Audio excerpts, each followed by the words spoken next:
এই গরমের মধ্যে এত মানুষজন দেখে কি আপনারা ভয় পেয়েছেন? আমিও ফার্স্টে ভয় পেয়েছিলাম।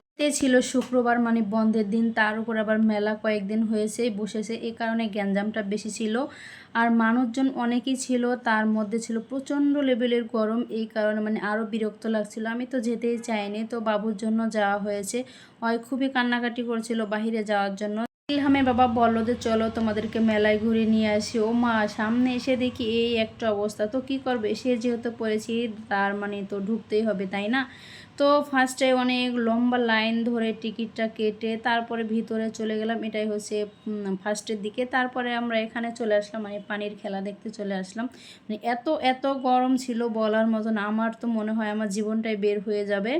তো বাবু তো বের হবে না, ওই হচ্ছে ঘুরবে আর খুবই মজা করছে। আর যেহেতু গান বাজছে, সে তার বাবার কোলে বসে বসে ডান্স করতেছে। কোনো একটা স্টলের ভিতরে যাইয়া যে কিছু দেখবো, মানে ওই রকম অবস্থার মধ্যেই আমি ছিলাম না। আর এত মানুষের লোকজন, এত মানুষের ভিড় ছিল যে মানে প্রতিটা দোকানের মধ্যে অনেকটাই গ্যাঞ্জাম ছিল। এ কারণে আমি আর গ্যাঞ্জামের ভিতরে ঢুকি না। আমার বাসা থেকে তো মেলা কাছেই, যেহেতু আমার বাসার আশেপাশে মেলা হচ্ছে, এই কারণে আমি ভাবছি আজকে না নেই, যেহেতু 1 মাস থাকবে, তার মানে হাতে এখন অনেক সময় আছে, অনেক দিন এসে ঘুরে ফিরে কিনে নিয়ে যাব।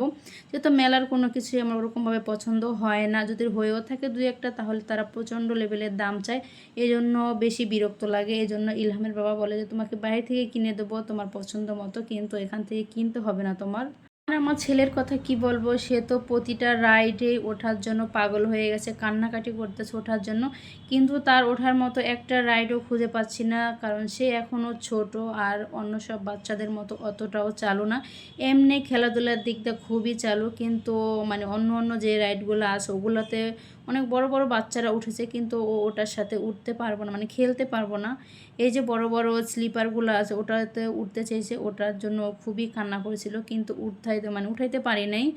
আবার তাছাড়া সাথে কোনো বড় মানুষও যাইতে দেব না, আমার ছেলেটা পড়ে টরে ব্যথা পাবে, তাই কারণে মানে যাইতে দেই নাই। আজকে আমার কথার মানে ভাষার মধ্যে কথার মধ্যে আমাদের আঞ্চলিক ভাষাটা কিন্তু চলে আসছে, তো আপনারা বলবেন যে আমার আঞ্চলিক ভাষা শুনতে কেমন লাগে।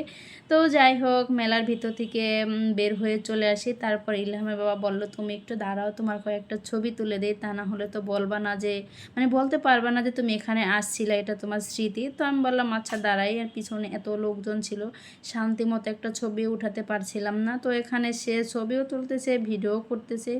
তো মেলা টেলা শেষ করে তারপরে হচ্ছে ইলহামের বাবা যেহেতু একটু অসুস্থ ছিল, মানে দুপুরের দিকে ডাক্তার দেখিয়ে আসে, তো রিপোর্ট আনতে আমরা গেছিলাম। যেহেতু তার লিভারে সমস্যা আছে, মানে ফ্যাটি লিভার, এ কারণে কয়েকদিন পর পরই তাকে ডাক্তারের সাথে দেখা করতে হয়। অতটাও বেশি অসুস্থ ছিল না যে চলাফেরা করতে পারে না। আপনারা আবার বলবেন যে মেলায় কিভাবে গেল অসুস্থ থাকা সত্ত্বেও, তো ওটাই আমি বলে দিলাম আপনাদেরকে, অতটাও বেশি অসুস্থ ছিল না।